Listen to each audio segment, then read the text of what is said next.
ಬೆಳಗ್ಗೆ 4 ಗಂಟೆಗೆ ಎದ್ದು ಎಲ್ಲ ಕೆಲಸಗಳನ್ನು ಮುಗಿಸ್ಕೊಂಡು ಅಡುಗೆ ಸ್ಟಾರ್ಟ್ ಮಾಡೋದ್ರಲ್ಲಿ 6 ಗಂಟೆ ಆಗುತ್ತೆ.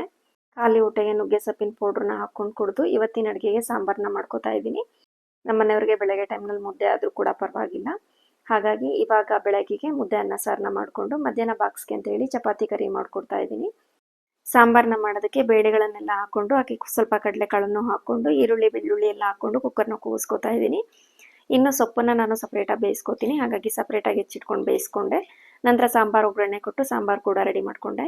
ನಂತರ ಕರಿ ಮಾಡ್ಕೊಳೋದಕ್ಕೆ ಒಂದು ಮಿಕ್ಸರ್ ಜಾರ್ಗೆ ಕಾಯಿ, ಚಕ್ಕೆ, ಲವಂಗ ಹಾಗೆ ಬೆಳ್ಳುಳ್ಳಿ, ಶುಂಠಿ, ಒಂದು ಟೊಮೊಟೊ, ಒಂದು ಈರುಳ್ಳಿ, ಕೊತ್ತಂಬರಿ ಸೊಪ್ಪು ಎಲ್ಲನೂ ಹಾಕ್ಕೊಂಡು ಮಿಕ್ಸಿ ಮಾಡ್ಕೊಂಡು ಇಟ್ಕೊಂಡಿದ್ದೀನಿ.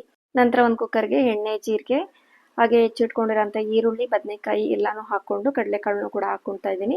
ಮಿಕ್ಸಿ ಮಾಡಿಟ್ಕೊಂಡಿರೋಂಥ ಗ್ರೇವಿನೂ ಕೂಡ ಹಾಕ್ಕೊಂಡು ಚೆನ್ನಾಗಿ ಫ್ರೈ ಮಾಡಿಕೊಂಡು ಅದಕ್ಕೆ ಖಾರದ ಪುಡಿ ಹಾಗೆ ಧನಿಯಾ ಪೌಡ್ರನ್ನ ಹಾಕ್ಕೊಂಡು ರುಚಿಗೆ ತಕ್ಕಂತೆ ಉಪ್ಪನ್ನು ಸೇರಿಸಿ ನೀರು ಎಷ್ಟು ಬೇಕೋ ಅಷ್ಟನ್ನ ಹಾಕ್ಕೊಂಡು ವಿಷಲ್ನ ಕೂಗಿಸ್ಕೊಂಡ್ರೆ ಕರಿ ಕೂಡ ತುಂಬ ಚೆನ್ನಾಗಿ ರೆಡಿ ಆಗುತ್ತೆ.